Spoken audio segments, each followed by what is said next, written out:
I knocked up a girl at 15 and had to pay her to keep the pregnancy. She cut all ties and I took care of the kids. Now she wants to get back into our lives. When I was 15, I went to my first party and ended up losing my first time to a random girl. Soon after, I found out she was pregnant. She wanted to terminate, but when my parents found out, they were against it, and they ended up convincing her to keep the pregnancy, and in exchange, we agreed to pay her for it, let her sign away her rights, and never bother her again about the matter. And that's what happened after my twin boys were born. She signed away her parental rights, we paid her, and we never bothered her again. We were well off, so I had a nanny, and it never hindered my education.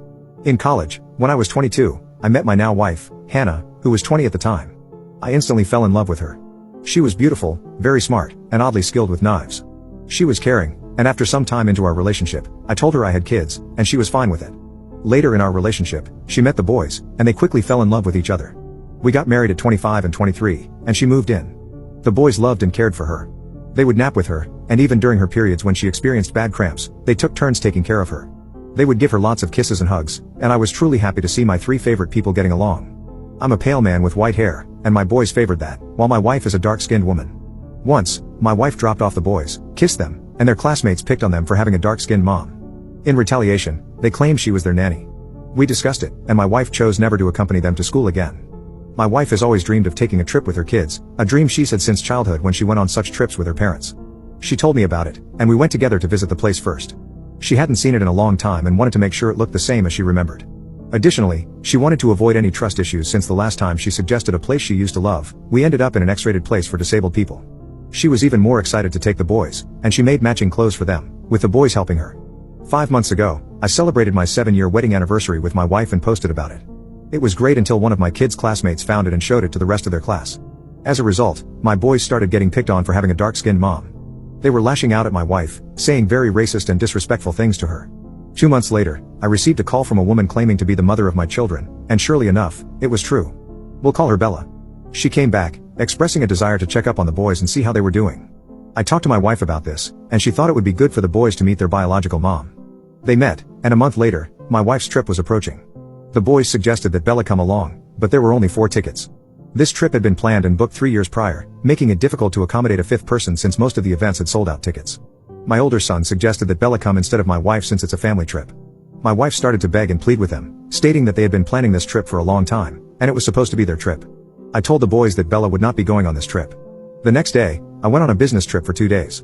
While I was away, there was a party that the boys asked to attend, but I had explicitly said no, and instructed my wife not to let them go either. Despite my instructions, the boys attempted to go, and when my wife reminded them of what I said, they told her she wasn't their mother and to stop acting like it. I reiterated that it was an order, and she couldn't let them go. The boys blamed her for their biological mom not being able to go on the trip, and long story short, one of my boys slapped her. I came home on Saturday morning, as I always do because everyone is usually home, and they all wake up early to greet me. My wife would typically be making something delicious with loud music playing, and my boys would be arguing over something before running to hug me. This time, when I came home, the house was quiet, and no one was downstairs. I went to check on the boys, and they were in a bad mood. I then found my wife in bed, just laying there. I later found out what happened, scolded the boys, and canceled the trip. They begged and pleaded with me and apologized to my wife. She said there was no need to cancel the trip since I had spent so much money on it. So, I suggested she go with Bella and the boys. She pointed out some safety concerns since we don't know Bella very well, and she's not exactly strong, so she forced me to go.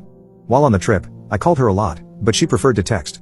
A week later, we got back and noticed the plants were dry, even though my wife prides herself on her garden. The inside looked exactly as it was when we left. I checked our house alarm system and noticed the door hadn't been opened since it closed when we left. I found my wife lying in her sewing room with all of my drinks, even though she was previously not a drinker. I also noticed all of the clothes she made for the trip had been cut apart. She continued not to speak or move for the next 2 days, so I had to bathe her, but she wouldn't take any food. After some time, she started to eat and held me back when I would hug her, and we finally talked. I apologized for everything that had happened, and she accepted my apology and forgave the boys. I noticed that in the 2 days that followed, she didn't really speak to the boys like she used to. She hadn't hugged them, kissed them, or made any cute comments about how much she loved them. A Friday also passed, and she usually has game nights, but she hasn't. I confronted her, and she told me she wasn't their mother, and her job was to make sure they were taken care of, and she wasn't hurting them in any way. It has been like that since. The house is quiet, our relationship is back to normal, and she's affectionate towards me and everything, but she's not like that with the kids. A backstory about my wife: she has always wanted kids. She specifically wanted only 2 kids because she didn't want to drive a minivan. Before we got married, we talked about having kids, and she told me she didn't want any since she already had 2 boys. I asked twice after that because I make enough, and we have a 6-bedroom house, so it wouldn't be a problem. but she gave me the same answer, telling me she already has 2 kids. Today, she told me she wanted a baby. I feel if I do agree, she will completely let go of the kids we have now. How should I go about this? Update 1. I followed the advice that everyone suggested. Here's an explanation that I didn't have before. Last school year, the boys took a trip to DC where they stayed with their friend whose uncle was dating Bella. They talked, and Bella told them how she had been looking for them, missed them, and so on. Everything was going well. They were telling her about their lives and how they live, basically sharing how well off we were. Then they mentioned my wife, and she told me how she was happy for my wife, but that she had always loved me this entire time.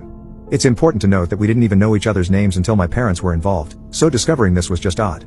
She basically told them how she has been trying to fix our relationship, but I moved on, and I guess this is where the hate towards my wife started. I arranged a meeting with Bella and the boys, and asked Bella in front of them if she wanted custody. She went on a long rant about how she doesn't have any money and wouldn't want the boys to change their lifestyles living with her. As much as I didn't want to, I showed the boys the contract she signed and told them how she wanted to get rid of them, and that we had to pay her to keep the pregnancy. I told her that since she wanted to be in the boys' lives, I wouldn't mind it, but we could have split custody, and I wouldn't pay her any child support, and the boys are being cut off financially until they can earn it, so she won't have access to my money. She agreed in front of the boys and left, saying the boys can come stay with her in DC. We haven't heard from her since, and we later found out that she's blocked both me and the boys on everything. Both boys will be going into therapy to address their issues with bullying and this entire situation, something I should have done a long time ago, I know. My wife said she doesn't hate me or the boys, but that trip is still something she wants to do with her kids. She still loves the boys and has told me how sad she feels when she sees them trying to call Bella. I know that right now, they just want to be held by her, but I don't think that's something my wife wants to do, and I'm certainly not going to make her. I'm sending her to Florida for the moment, so she can be away from this, and we can get therapy. Hopefully, when she's back, she will feel a difference, and we can move on from this for something better.